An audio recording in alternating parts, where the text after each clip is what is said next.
Yes, guys, welcome to Pure Coys TV. On today's video, I'm going to be talking about the saltiness of the Aston Villa and Newcastle fans. It is a joy to see as a Spurs fan. Before we get into it, guys, please do me the absolute honour of liking the stream, subscribing to the channel, and hitting that bell notification so you know when all of my content is about to drop. I am chasing down 2K, just past 1.7, so any help would be much appreciated. So the fan base of Aston Villa and Newcastle seem to be an absolute meltdown. I'm sure they're not. Twitter is a small sample size, but on there it is absolutely crazy with tears coming from both sides. And listen, I get the Newcastle side, right? We have just splashed £100 million on one of their star players, and as a club like Newcastle, and probably Spurs as well, you expect maybe your bigger stars to go, but you would expect them to go to a Manchester United, a Manchester City, an Arsenal, hate to say it, or a Liverpool, a Chelsea as well, but not a Tottenham Hotspur. And if you're a Spurs fan, not a Newcastle United. So I get it a little bit from Newcastle United's side. What I don't get is a complete and utter meltdown by Gabby Abognahor and Aston Villa fans.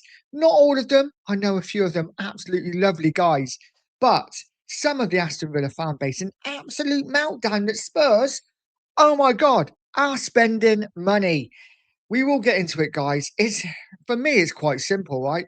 Spurs have been in Europe 18 of the last 20 years. We have slowly built a juggernaut of a club. And believe me, as a fan, as a Tottenham fan, it has been incredibly frustrating over the years. And while we've been doing that, while we've been slowly building this juggernaut of a club, we've actually done pretty well in the Premier League as well. Let's just take a look at our last 20 years in the Premier League. And this is what I mean when I say that, sorry, Aston Villa, you have no leg to stand on at all currently. We look at the last 20 years of Tottenham and the last 20 years Premier League finishes.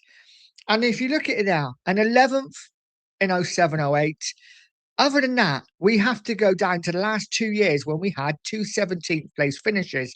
Other than that, we have failed to finish outside the top 8 in 17 of those years. Pretty good, I think. A 6th, 4th, 5th, 4th, 5th, 6th, 5th, 3rd, 2nd, 3rd, 4th, 6th, 7th, a 4th, an 8th, and then a 5th is only the last 2 seasons that we have been, let's be honest, absolutely terrible and absolutely woeful. And as Spurs fans, we know that. But you can see by that graph, Tottenham year in and year out, constantly qualifying for Europe. Constantly, a lot of those seasons qualifying for the Champions League. Yet Villa, crazily, seem to think that because they've had a couple of good seasons, they're this massive club and they're bigger than Spurs and they should be able to spend more than Spurs. We look at Villa's graph here, by the way, and you look at this. 3 seasons, they weren't even in the Premier League. One season they finished 20th. We've got a 17th there. But how many times have they been in the low teens, bottom half of the table? It's only really been the last 4 seasons, a 7th, 2 fourths and a 6th, when they've actually picked up. And fair play to them. Listen, I've got nothing against Villa. I think they're a good side. I like watching them. My granddad was a Villa fan. God rest his soul. But the arrogance of these Villa fans thinking that Spurs shouldn't be able to spend money because they've had 2 17th place finishes is absolutely, I'll be honest, ridiculous. Get a life. Get an absolute life.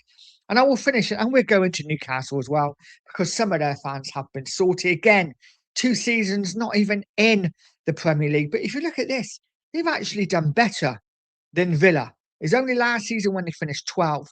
Apart from that, a 4th, a 7th, a 5th, constantly. I mean, they went a few years in the lower half of the table, but in the top of the lower half. Other than that, they've been reasonably decent. Again, a few lower half finishes further down, but Newcastle have hardly ripped up trees either. So why they think that they're more entitled to spend than Spurs, I do not know. We all know the situation, right? Spurs have built a juggernaut of a club, a massive stadium, which has cost an absolute fortune. By the way, Tottenham are massively in debt to the stadium, but that doesn't mean we can't spend money. The concerts, everything else there, we generate so much money that we can spend and spend and spend. And listen, is it upsetting for rival fans? Sure, I get it. I really do. It must be frustrating. But Spurs have actually gone about it the right way. We haven't had foreign owners come in and just plow money into the club. Just spend. We haven't had another country come and buy the club. We have done it the proper way. We have built a stadium. We have gone through years of not spending the money we could. And right now, maybe, and it's not even a case, it may not happen. But maybe this is the fruits of our labour. We will see if we look at, again, what we've earned. Newcastle United's yearly turnover for the last year was 335 million, 44% increase on commercial income. Fair play. Fair play to them for that. If we look at Villas, it is a slightly more, 378.1 million, a 37% increase. And then we go to Tottenham Hotspur, who, by the way, finished 17th in this season, 565.3 million. And that, my friends, is not even including the concerts, the NFL, the boxing, etc., etc. As fans, it's frustrating, right? As a Spurs fan, it's frustrating because Tottenham is a business. It's an entertainment venue. But if it's going to mean down the line, which maybe this line we are at, we are able to spend the money to build a side to maybe, just maybe, challenge for titles further down the line, then I'll accept it, right? I'll accept it. Guys, Villa fans, Newcastle fans, sorry, you have absolutely no grounds to complain whatsoever. Tottenham are a lot of things, right? But what they certainly are is a well-run club. We've done it the right way. Stop being salty. Get over yourselves. And Gabia Bonglahor, you are a disgrace, especially the way you called Harry Kane out. You are not fit to tie his boots. You never have been. You never will be. You are a third of the player. In fact, that's being nice. You are a 16th of the player that Harry Kane is. You can only wish to be as good as he is. It is what it is, guys. I will leave it there. Drop a comment. Let me know what you think. Like, share, subscribe, all that good stuff. I'm not saying Spurs, by the way, are going to be winning things. I'm saying it's lovely that finally we're spending money. But this is something that's got to carry on every single summer.